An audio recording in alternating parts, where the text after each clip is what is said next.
হাম পরিস্থিতির আরও খবর জানাতে চাই আপনাদের। ফরিদপুর এবং জামালপুর থেকে যুক্ত হচ্ছেন আমাদের সহকর্মীরা। শুরুতে ফরিদপুরের খবর জানবো সহকর্মী হাসানুজ্জামানের কাছ থেকে। হাসান, জেলার হাম পরিস্থিতি কেমন?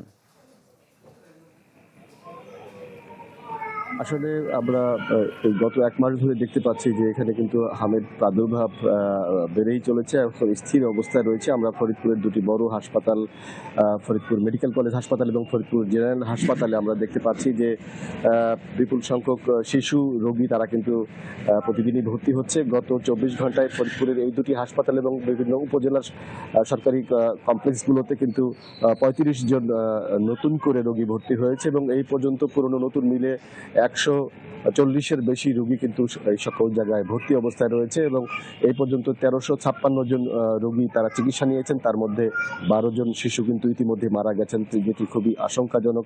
এবং পাশাপাশি বলে রাখি, আমরা শুধু ফরিদপুর জেলার তথ্যই না, এটি আশেপাশের জেলা যশোর, মাগুরা এবং বৃহত্তর ফরিদপুরের 5 জেলা কিন্তু এই রোগীগুলো আসছে। যেহেতু বড় চিকিৎসা কেন্দ্র রয়েছে, যে কারণে ফরিদপুরের এই হাসপাতালে, বিশেষ করে মেডিকেল কলেজ হাসপাতালে প্রচুর হামের রোগী আসছে এবং সেখানে কিন্তু আমাদের হাসপাতালের পরিচালক এবং ফরিদপুরের জেলার যে সিভিল সার্জন তাদের সাথে আমরা কথা বলে যেটি জানতে পেরেছি যে হামের জন্য আলাদা ইউনিট খোলার পরেও সেখানে কিন্তু পর্যাপ্ত রোগী থাকায় তারা সিটের সংকুলন হচ্ছে না এবং অক্সিজেন এবং অন্যান্য সেবা দিতে কিন্তু হিমশিম খেতে হয় এবং অনেক রোগী অনেক সংকটাপন্ন অবস্থায় আসে, তাদের সেবা দিতে গিয়ে অনেকটা ঝামেলায়ও পড়তে হচ্ছে বিভিন্ন সময়। তারপরেও স্বাস্থ্য বিভাগ আশাবাদী যে যেহেতু টিকা কর্মসূচি হয়েছে এবং এই কারণে খুব শীঘ্রই হামের প্রকোপ কমে আসবে এবং সঙ্গে সঙ্গে যখনই কোনো ধরনের এই ধরনের উপসর্গ দেখা দেবে তাদেরকে দ্রুত চিকিৎসকের শরণাপন্ন হওয়ার জন্য তারা বলছেন। একই সাথে যারা এই চিকিৎসাধীন আছেন তাদের জন্য সর্বোচ্চ সেবা নিশ্চিত করা হচ্ছে এবং কোনো ধরনের অসুবিধা চিকিৎসা সেবায় সেখানে স্থান সংকুলন ছাড়া অন্য কোনো সমস্যা নেই বলে আমাদেরকে জানিয়েছেন। ধন্যবাদ আপনাকে। এ পর্যায়ে আমরা জামালপুরের পরিস্থিতি জানবো সহকর্মী আনোয়ার হাসান মিন্টুর কাছ থেকে। মিন্টু, জামালপুরে হাম পরিস্থিতি কেমন জানাবেন এবং টিকা দান কার্যক্রম ও সচেতনতা কার্যক্রম কেমন চলছে? ঈদ আসবে, সাথে ক্যাশব্যাকও আসবে। নিজের বা প্রিয়জনের জন্য কেনাকাটায় এবারও নগদ পেমেন্টে পাচ্ছেন দারুণ ক্যাশব্যাক। তাই যাই কিনুন, পেমেন্ট করুন নগদে।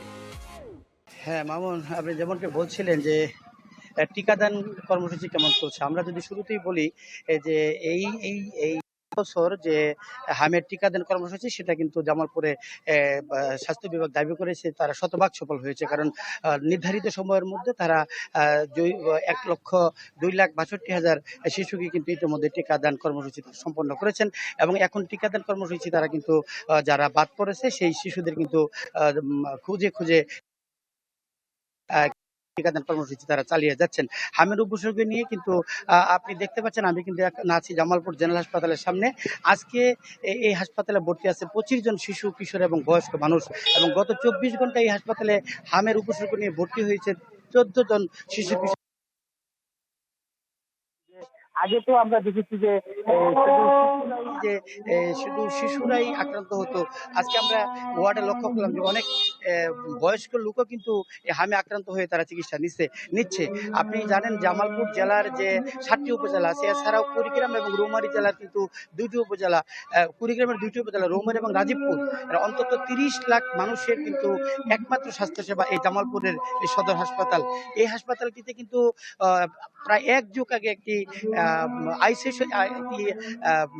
ইউনিট চালু হয়েছিল, সেটা হলো আইসিইউ ইউনিট।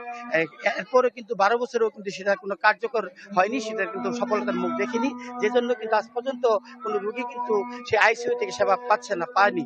যে কারণে কিন্তু এই আপনার যে কোনো জরুরি রোগী বা জটিলতা দেখা দিলে সেই রোগীকে কিন্তু ময়মনসিংহ বা ঢাকায় তাদেরকে নিয়ে যাওয়া চিকিৎসা দেওয়া হচ্ছে। আর আমরা যে জেলা স্বাস্থ্য বিভাগ যেমনটি জানিয়েছে যে গত 30 মাস থেকে এ পর্যন্ত যে হামের প্রাদুর্ভাব নিয়ে জেলা সদরে ভর্তি হয়েছে 2 শতাধিক রোগী, তা বর্তমানে প্রাদুর্ভাব নিয়ে এখানে ভর্তি রয়েছে 25 জন। আমরা আমাদের জামালপুরের সিভিল সার্জন ডাক্তার এডি ডাক্তার মাহবুব।